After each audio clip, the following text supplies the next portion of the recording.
How often do you have to post to Pinterest to get an ROI? You've got to post between, the sweet spot is 15 to 25 posts a day. And you might be wondering how in the world you do that. So I'm going to answer that question in a second.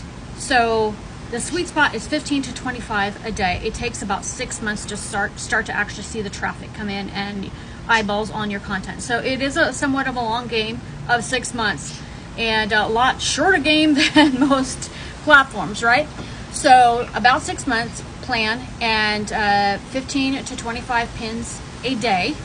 You're going to need 15 different URLs to promote to do that, and that would be like let's say you started with 3 pins a day, and because you got to start somewhere, right?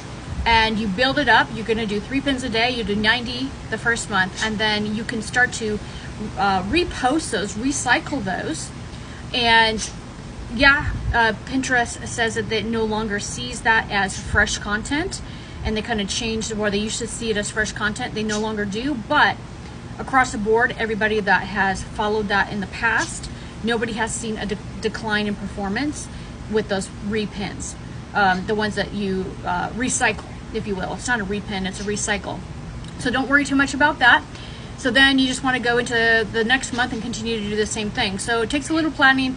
Which URLs are you going to promote? And you want to create 6 to 8 pins per URL. And that's going to give you the biggest bang for your buck. And you might be wondering, how in the world do you do that? How do you create that many? Don't use Canva. Number one, that's super manual and it's going to take you forever. Go into Tailwind, use Tailwind, sign up for the Pinterest thing, and you're going to want to use their creative AI, which basically creates new pins and fresh pins. So nobody else is going to have your same pins. It designs them for you. The last thing you're going to have to know when you're creating your pins is make sure that you don't use stock images. So if you do use stock images, make sure that you create a private board on Pinterest, upload those images into Pinterest and see what Pinterest categorizes them as. Make sure that they're the same niche and how many people have the same image, right? That's super important because it could totally mess things up for you. So always test your images before you start creating the pins, and make sure you do 15 to 25 a day, no more than 25, and use the AI to make your life easier.